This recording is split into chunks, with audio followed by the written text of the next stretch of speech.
अस्सलाम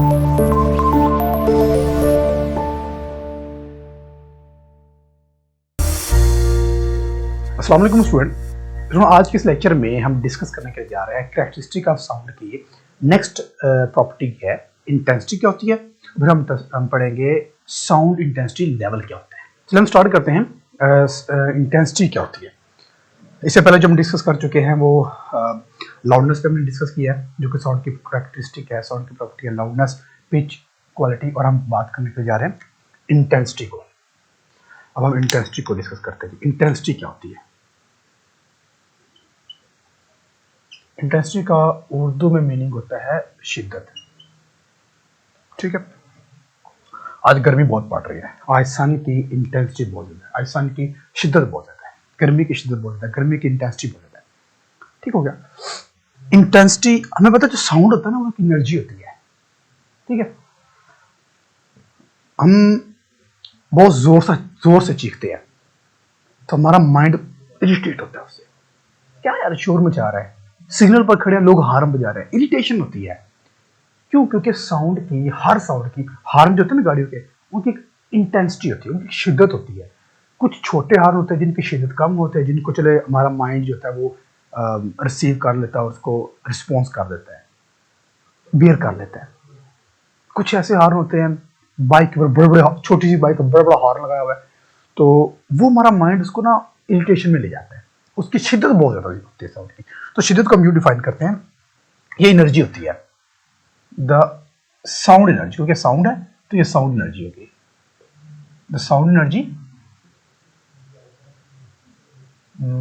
passing per second. एक second में जितनी साउंड एनर्जी पास करेगी through a unit area held perpendicular. ये साइन कौन सा है? परपेंडिकुलर का, held perpendicular to the propagation of sound. इसके साउंड की जिस डायरेक्शन में साउंड ट्रेवल कर रहा है उस डायरेक्शन में रखते हैं। जैसे कि सपोज करते हैं हमारे पास एरिया, इसको हम काउंट करते हैं, तो जो एनर्जी यहां से ट्रेवल करती हुई आएगी और इससे पास करेगी। अब ये जो एरिया है ये इस साउंड के रास्ते में परपेंडिकुलर फॉर्म में रखा हुआ है। तो एक सेकंड में जितनी साउंड जो होगा वो एक खास यूनिट एरिया पर हिट करेगा, उतनी उसकी शिद्दत होगी। अगर एक सेकंड में वो इसकी जो है शिद्दत वो 10 है, तो हम कहेंगे कि 10 इंटेंसिटी इसकी है। तो इसका हमारे पास देखिए ये है साउंड एनर्जी है, साउंड एनर्जी है। एनर्जी जो है पर सेकंड में, एनर्जी पर सेकंड, एक सेकंड में है थ्रू अ यूनिट एरिया में। ठीक है, तो हम कहेंगे एनर्जी। अब चले हम एनर्जी को डायरेक्ट लिख लेते हैं। एनर्जी जो पास होती है एक खास यूनिट एरिया से। ठीक है, और एनर्जी को हम लिख सकते हैं W इज वर्क, और वर्क एनर्जी होती है हमारे पास डिवाइड बाय एरिया। ये एनर्जी है लेकिन है पर सेकंड में हमने साथ मिलाना था। एनर्जी पर सेकंड, पर का मतलब क्या होता है? Divide by second. ऐसे लिख लें, या इसको मजीद समझने के लिए हम यूं करते हैं, एनर्जी पर सेकंड, पर यूनिट एरिया।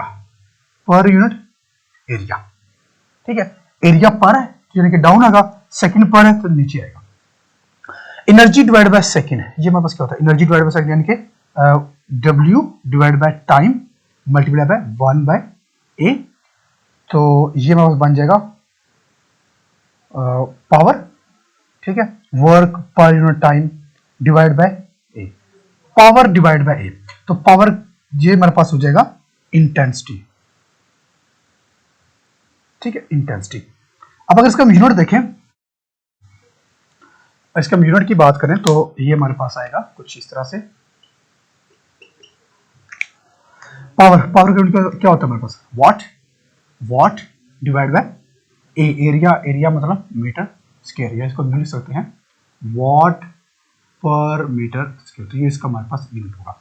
किसका यूनिट है ये इंटेंसिटी का यूनिट है, साउंड इंटेंसिटी का यूनिट हमारे पास है वाट पर मीटर स्क्वायर, साउंड इंटेंसिटी का।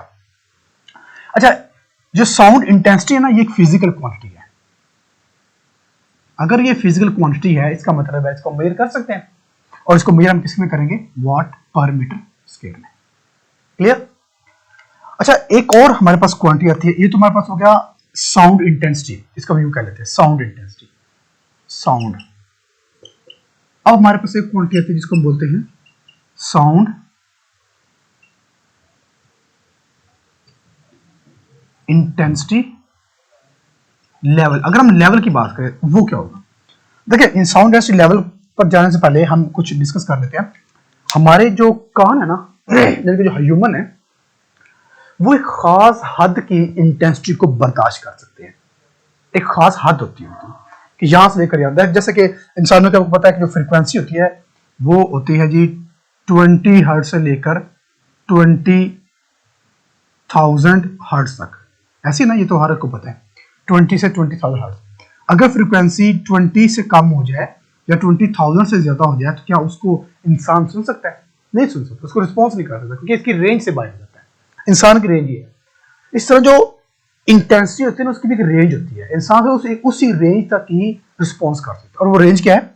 साउंड इंटेंसिटी की रेंज है 10⁻12 वॉट पर मीटर स्क्वायर से लेकर 1 वॉट पर मीटर स्क्वायर तक। अगर इंटेंसिटी इस रेंज के अंदर है तो इंसान उसको रिस्पॉन्स कर सकेगा। अगर रेंज इससे बाहर हो जाए तो उसको इंसान रिस्पॉन्स नहीं कर सकते। बिल्कुल उसी तरह जिस तरह फ्रीक्वेंसी होती है। क्लियर? अब जो ये वाली -12 और ये जो 1 होती है, जो -12 होती है ना, ये लो होती है, लो, या फिर इसको बोलते हैं फेंट। ये फेंट इंटेंसिटी होती है। और जो ये होती है ये लाउड होती है, और ये इतनी लाउड होती है अगर इससे एक पॉइंट भी बढ़ जाए तो हमारे सर में दर्द होने लगता है, हम उसको रिस्पॉन्स नहीं करते, तकलीफ होती है, इरिटेशन होती है। ठीक है, साउंड सुनकर के सर में दर्द होने लग जाता है। फिर कहते हैं जी हमें नॉर्थन एरिया में विजिट करने के लिए जाना है, रिलैक्स होने के लिए जाना है। क्यों? क्योंकि ये सुनकर शहर के अंदर तो दिमाग जो है वो इरिटेट हुआ पड़ा है। ठीक है, अभी जो फेंटेस्ट होती है ना, इसको लेते हैं as a reference, as a reference. इसको रेफरेंस के तौर पर भी हम डील करते हैं। रेफरेंस के तौर पर डील करने का मतलब है कि जब भी हम साउंड इंटेंसिटी लेवल को मेजर करेंगे तो उसको एज अ रेफरेंस के लिए 10⁻12 को साथ ऐड करेंगे, साथ लेंगे, इसके साथ कंपेयर करके हम बताएंगे कि जो हमारे पास गिवन इंटेंसिटी है क्या वो 10⁻12 से ज्यादा है, कम है, इसके इक्वल है। अगर इसके इक्वल है तो हम कहेंगे वो फेंट है, अगर इससे ज्यादा तो हम कहेंगे कि वो लाउड है, अगर इससे कम है तो कहेंगे तो वो हमारे रेंज से बाहर है। क्लियर होगी? इसको हम एज अ रेफरेंस लेते हैं। और ये हमारा लाउडनेस होती है, ये तो हमारे पास हमने मालूम करनी थी। जब बात क्लियर होगी, चले इसके बाद एक और बात मैं आपसे डिस्कस कर लूं, दैट्स वेरी इंटरेस्टिंग, कि ये फैक्टर 10 में आते हैं, जैसे मैं आप बता रहे हैं। ये इसको मेजर करते हैं, जो साउंड इंटेंसिटी लेवल होता है इज मेजर्ड इन फैक्टर 10। याद रखना, फैक्टर 10 के फैक्टर में इसको मेजर किया था। क्यों? क्योंकि ये बहुत ज्यादा लाउड होता है, इसलिए हम इसको फैक्टर में लेकर आते हैं। और इसका और जो ये होता है ना 10⁻12, इसको हम जीरो बेल भी कहते हैं, जीरो बेल। याद रखना, इसको जीरो बेल भी कहते हैं। रेफरेंस के तौर पर इसको जीरो बेल कहते हैं। ये बहुत ज्यादा फेंट होता है। जीरो बेल इसको क्यों कहते हैं? क्वेश्चन ये है, जीरो बेल क्योंकि बेल ये एक्चुअल में है अलेक्जेंडर बेल के नाम पर, अलेक्जेंडर ग्राहम बेल। तो उन्होंने ही इस पर वर्क किया था, तो इसलिए उन्होंने इसका यूनिट जो है वो अपने नाम पर रखा, जीरो बेल। ठीक हो गया? अच्छा, अगर हम एक और चीज है, इसको जो मेजर किया था ना वो लॉगरिथम में मेजर किया था, लॉग में क्यों मेजर किया था? क्योंकि हमें पता है जो लॉग 10 होता है ना वो इज इक्वल टू 1 के इक्वल होता है। ऐसे ही है, तो हम बड़ा स्केल यूज करते हैं बजाय इसके कि हम छोटा स्केल यूज करके ढेर सारी क्वांटिटी इकट्ठी कर लें, तो उसके लिए बड़ा स्केल यूज करें, इसलिए इसको लॉग में मेजर किया जाता है। याद रखें, इसको लॉग में मेजर किया जाता है, इसको लॉग में मेजर किया जाता है। ये चीज अपनी याद रखिए। चले अब इसको ना मेजर करते हैं। हम सपोज कर लेते हैं कि हमारे पास दो तरह की लाउडनेस है। एक हमारे पास लाउडनेस है, एक हमारे पास जो लाउडनेस है वो बहुत ज्यादा हाई लाउडनेस है, हाई लाउडनेस उसको हम कहते हैं एल।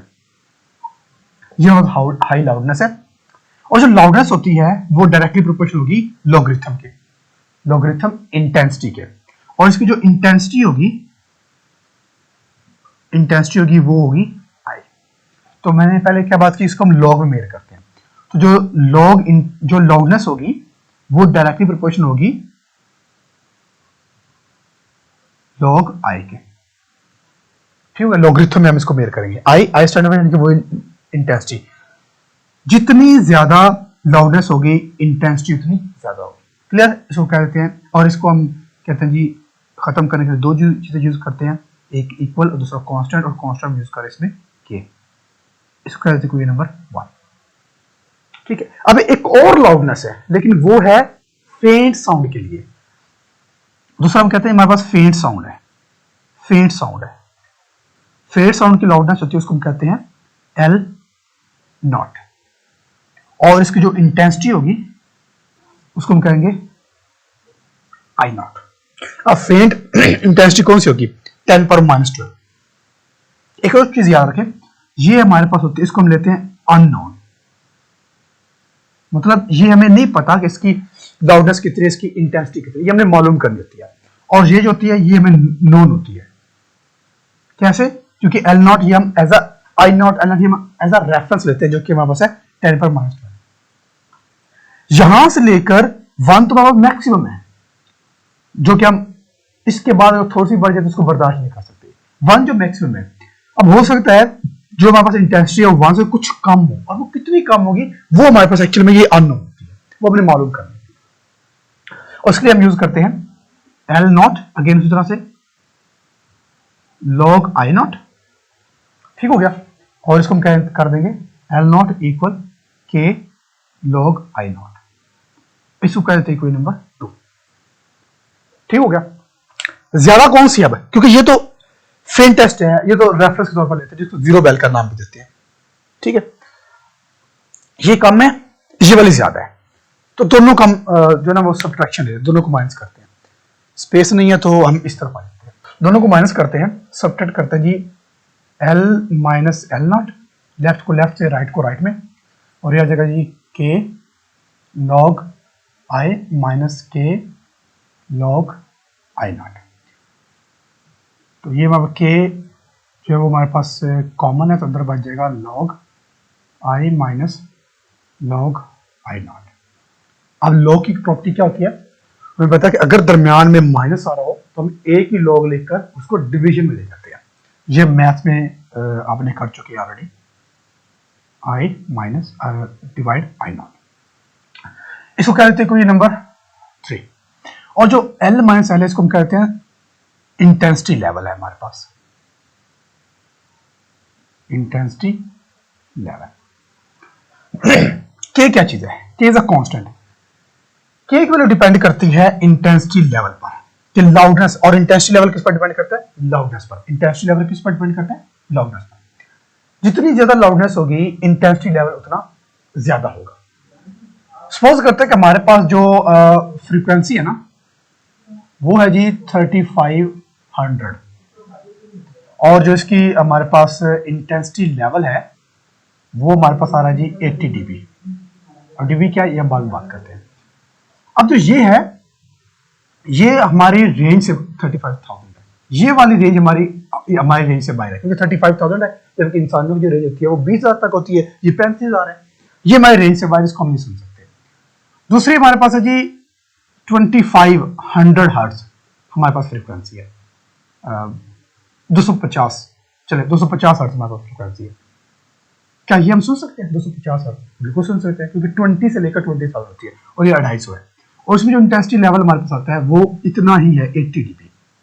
तो इसका मतलब है कि जो लाउडनेस, जो इंटेंसिटी लेवल है वो लाउडनेस पर डिपेंड करते हैं, जितनी ज्यादा लाउडनेस होगी फ्रीक्वेंसी पर डिपेंड नहीं करती, फ्रीक्वेंसी कुछ भी हो सकता है, हमारा जो इंटेंसिटी लेवल है वो सेम है। तो इंटेंसिटी लेवल हमारे पास क्या आएगा, अब जो लॉग है, अगर सपोज करें हमारे पास जो लाउडनेस है, ये लाउडनेस है, और मैं इसको यूं कह लेता हूं कि जो हमारे पास आई है ये हमारे पास बहुत ज्यादा है, और जो आई नॉट है हमारे पास ये इंटेंसिटी फेंट है। ऐसे ही है, आई नॉट हमने कहा फेंट इंटेंसिटी, और आई को हमने कहा है कि बहुत ज्यादा लाउड वाली इंटेंसिटी है। अब अगर जो हमारे पास लाउड इंटेंसिटी है, अगर हम उसको कहें कि वो 10 टाइम ग्रेटर है फेंट इंटेंसिटी से, अगर हम कहें कि जो लाउडनेस है, जो लाउड वाली इंटेंसिटी है, वो हमारे पास 10 टाइम ज्यादा है फेंट इंटेंसिटी से, तो इसको हम यूं लिख सकते हैं I is equal to 10 I naught. ठीक है, और इसको हम I is equal to I 10 naught लिखते हैं, तो इसमें वैल्यूज पुट करेंगे k log I, ये आ जाएगा I डिवाइड बाय हमारे पास आ जाएगा इसकी जगह पे हम पुट कर देंगे I की जगह पुट कर देंगे 10 आई नॉट। I की जगह क्या पुट करेंगे, I की जगह पर 10 आई नॉट, और आई नॉट हमारे पास आई नॉट आ जाएगा। तो इसमें हमारे पास जो होगा ये आई नॉट से कैंसिल आउट, और पीछे हमारे पास बच जाएगा k log 10, और जो हमारे पास log 10 होता है इसकी वैल्यू हमारे पास क्या होती है, इसकी वैल्यू हमारे पास होती है 1, हमें पता है, तो k 1। ठीक है, तो ये हमारे पास आ जाएगा इंटेंसिटी, इसको हम यूं कहते हैं इंटेंसिटी लेवल। तो k हमारे पास ये 1 तो इज इक्वल टू k आ जाएगा, तो इंटेंसिटी लेवल हमारे पास आ जाएगा k। इसका मतलब जो k की वैल्यू है उसको अगर हम सपोज कर ले 1, अगर हम k की वैल्यू को सपोज कर ले 1, तब हमारे पास जो होगा ये कुछ यूं आएगा। अगर k की वैल्यू को हम 1 सपोज कर लें तो हमारे पास आ जाएगा जी intensity level is equal to k की वैल्यू को हम 1 कहें तो ये आ जाएगा 1, और ये आ जाएगा log I minus I naught, तो आ जाएगा intensity level is equal to log I over I naught. ठीक हो गया। अब देखिए ये हमारे पास इसका जो यूनिट होता है ना इंटेंसिटी लेवल का, ये हमने क्या कहा था, बेल, 0 बेल, इसका यूनिट क्या लिया बेल में, इसको कहते हैं बेल मैं ये कह देता हूं। एक चीज और याद रखें, जो बेल होता है ना, जो बेल होता है ये एक लार्ज यूनिट होता है। बेल जो होता है लार्ज यूनिट होता है, बहुत बड़ा यूनिट होता है। इसका हम स्मॉल यूनिट यूज करते हैं डेसिबल। डेसिबल को हम लिखते हैं dB के साथ। ठीक है, अगर हम कहें ना 1 बेल, तो 1 बेल जो होगा हमारे पास वो इज इक्वल टू 10 डेसिबल होगा। ये चीज है, डेसी है ना, डेसी का मतलब 10 होता है। 1 bel is equal to 10 decibel. इसका मतलब है जहां पर बेल लिखा है वहां पर हम 10 डेसिबल लिख सकते हैं, बिल्कुल लिख सकते हैं। तो इसको हम यूं कह सकते हैं intensity level is equal to log I over I naught और 10 dB। ठीक हो गया, तो 10 को पहले ले जाते हैं, I intensity level is equal to 10 log I over I naught और dB। तो ये हमारे पास आ जाएगा डेसिबल में। इसका यूनिट किस में आएगा, तो इंटेंसिटी लेवल का यूनिट हमारे पास क्या होता है, एक्चुअली बेल होता है, जो हमने कहा था 0 बेल, क्योंकि ग्राम बेल ने इसको क्लियर किया था, तो इसका यूनिट इसने अपने नाम पर रखा था। अब जो बेल होता है वो लार्ज यूनिट होता है, इसको अगर हम स्मॉल यूनिट लें तो बेल को हम कन्वर्ट कर सकते हैं डेसिबल में। 1 bel is equal to 10 decibel. Conversion करेंगे तो फाइनल फॉर्मूला हमारे पास आ जाएगा intensity level is equal to 10 log I over I naught dB। dB stand for decibel. तो ये था आज का हमारा टॉपिक, जिसमें हमने डिस्कस किया है इंटेंसिटी को, साउंड इंटेंसिटी को, और साउंड इंटेंसिटी लेवल क्या होता है। आई होप कि आपको इस सारे की क्लियरेंस हुई होगी। Thank you.